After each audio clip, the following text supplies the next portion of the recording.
Get ready, because today we're going to discuss 8 different reasons why writers fail, and I've got some tips that'll help you overcome these issues. By the way, my name is Brandon McNulty. I'm the author of Bad Parts, also the author of Entry Wounds, and welcome to my writing channel. I've been doing a lot of reflecting lately, especially in terms of my writing career and certain mistakes that I've made through the years. And today I wanted to share with you some of the biggest mistakes I've made over time, some things that have just steered me in the wrong direction or held me back as a writer. But what I'm going to do, I'm going to explain what each mistake is, I'll explain why it sucks, and then I'll give you a tip for overcoming it. The first reason why writers fail is because they have unrealistic expectations. And this can include the idea of wanting to have instant success, as well as the idea of distant success. And I'll explain what both of these are, but let's start off with instant success. And this is a common one. A lot of newer writers, as soon as they get into the craft, they might have like a cool idea that they think could become the next big movie or novel or whatever it is. And the thing is, if you're expecting it to get done in a few weeks or a month or a couple months, that's just, it's not going to happen like that. It's not an overnight thing. Writing is something that takes a lot of time to get good at. You have to learn the craft, you have to hone your skills, and then when you do find a good idea, you have to have patience as you develop it into something meaningful and powerful. And on the other hand, you have writers who expect distant success.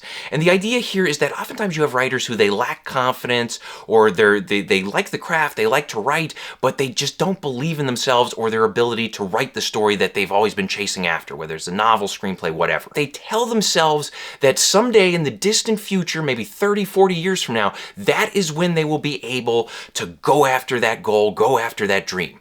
And that is a terrible mentality to have. It's good to get in the mentality that you're always a year away. Focus on giving your all right now. Make it happen. Don't be afraid. Lean into your fears and write the story you want. Second reason why writers fail is because they have no discipline. If you don't have discipline, if you don't show up when you have the opportunity to write, and I don't care when your opportunity is, I'm not saying you have to write every single day, but if you have an opportunity on a Thursday morning and instead of writing, you're just goofing off on the internet or something like that, that's a huge mistake. If you want to become a writer, you need to figure out when you have the opportunity to sit down. Make a schedule if you can. If your weekend mornings are free, that should be your writing time. Make that happen. Show up, be disciplined, and if you are disciplined, what's going to happen is you're going to overcome your fears and doubts along the way. And believe me, those fears and doubts, they will always pop up. They will never go away. But the thing is, if you are disciplined, if you sit down at your desk every single day or every single opportunity, whatever it is, if you sit down, you will overcome those fears. You will get into the habit of pushing through them and getting your writing done. Third reason why writers fail, they're forcing a story. And this is something I've been guilty of time and again, not just at the early stages of my writing career, but in recent years as well. And basically what happens is this: I get a very cool idea. I think, oh man, I got to turn this into a story. And I get really excited about it early on. Maybe the first few chapters go great. And then somewhere along the line, I just completely lose interest. And it might be that I just no longer am excited about it, or in some cases, I might realize that I'm not ready for this story. Maybe I don't have the right skill set for it. Maybe I don't have the right knowledge for it, whatever it is. But the thing is, the mistake I make is that I keep pushing forward until the very end with this story. Even though I've lost my passion for it, or I realize it's out of my league, I keep pushing forward. And that ends up wasting a lot of time and energy. And what I should have been doing in these situations is I should have moved on to a story that I was more excited about, something that I genuinely wanted to pour myself into. And I think it's very important to remember, if you do find yourself forcing yourself day after day to write a story, find a better one. Or at the very least, move to a different section of the story. Re-energize yourself. Find something that gets you excited again. Fourth reason why writers fail is due to lack of skill. And this applies not just to newer writers, but to veteran writers as well. And with newer writers, they need to learn the craft, they need to pay attention to how their favorite authors pull off different techniques, and then these newer writers, they need to test out their storytelling style. They need to make mistakes, learn, and grow over a period of time. Now, the same applies to veteran writers as well. Just because you've been writing for several years, you have plenty of experience, or maybe you've even won some awards, you've had a lot of success, just because you've had experience and success, that doesn't mean that you stop learning. Your skill set is an ongoing project. You're going to constantly be learning over the course of your career. Fifth reason why writers fail is shallow characters. Obviously, we want characters who are engaging, dynamic, and multidimensional. We don't want boring, plain, predictable characters. That's no fun. Now, if you do have some of those boring, predictable characters, there are some easy fixes for this. Now, when I say easy, you're still going to have to do some work, but the easy fixes include things like giving your character a contradiction. Now, for instance, let's say we have a doctor character. Now, if your doctor is a health nut, that's not very interesting because doctors, their job is to pay attention to health. So it would only be natural that they would be a health nut. Now, on the other hand, if you have a doctor character who smokes, that's interesting because that's a contradiction. We have this doctor who is focused on health for a living, and they're doing something that is detrimental to their health. Another thing to keep in mind is goals and motivation. Characters should have a concrete goal in the story. What is it that they want? Answer that question. It's critical. They should have a primary goal, and they should probably have some smaller goals as well. But figure out what their goal is, and don't worry if it seems like it's something very basic or very plain. That's okay, because it could still be interesting if the motivation is engaging.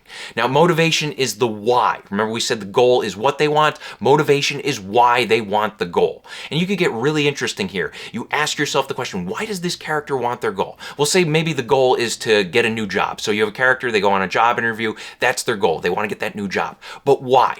Maybe the why is that they want to make more money. Okay, so that's the answer, why.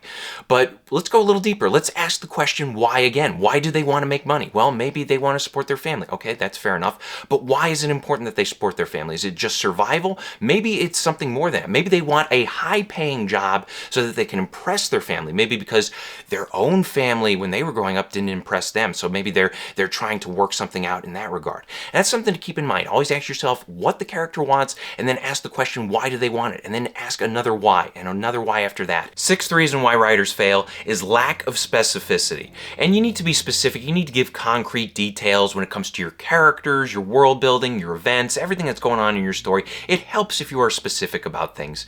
And if you are, on the other hand, if you're just bland and you say something like, the man walked into the building, I mean, that's like the most boring sentence you could come up with. That doesn't tell me anything about the man or the building or the situation. On the other hand, if you said something like, the bleeding man walked into the hospital, that's where things get interesting. Or maybe you say something like, the starving man walked into the grocery store. Those types of specific details can take your story in the right direction. And never tell me something like a character drives a car. Tell me that a character drives a beat-up old Chevy Malibu that reeks of cigarettes and has a busted taillight. Seventh reason why writers fail is because there's no emotional drive to their stories.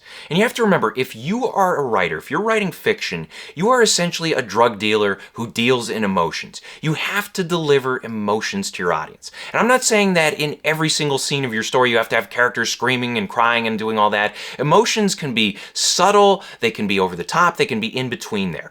But the key thing to remember is you have to have some sort of emotional drive to your story. And I think it helps if you embrace a core emotion that defines your story. For instance, when I wrote Bad Parts, I was in a really desperate state of mind. I was at this stage in my writing career where I really wanted to have success, and I decided to write a story about a character who really wanted to have success.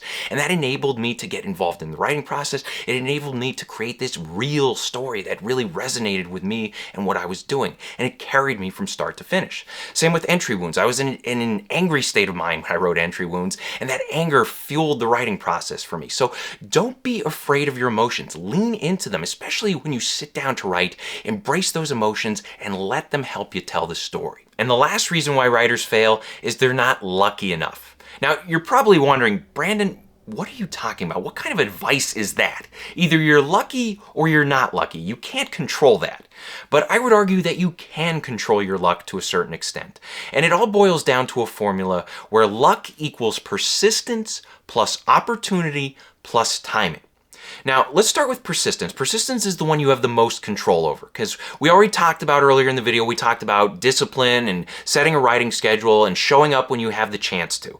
And if you do this, if you are persistent and you keep learning about the craft and you keep pouring yourself into your work and you keep writing until you write something that is worth reading, good things will eventually happen. The second part of the equation is that opportunity. Opportunity you're going to have a little less control over, but you can create your own opportunities if you are persistent. Or maybe you just seek out opportunities on your own. You do some research, you find out about agents who are looking for the types of stories that you write, or magazines that are looking for the types of stories that you write, or whatever it is.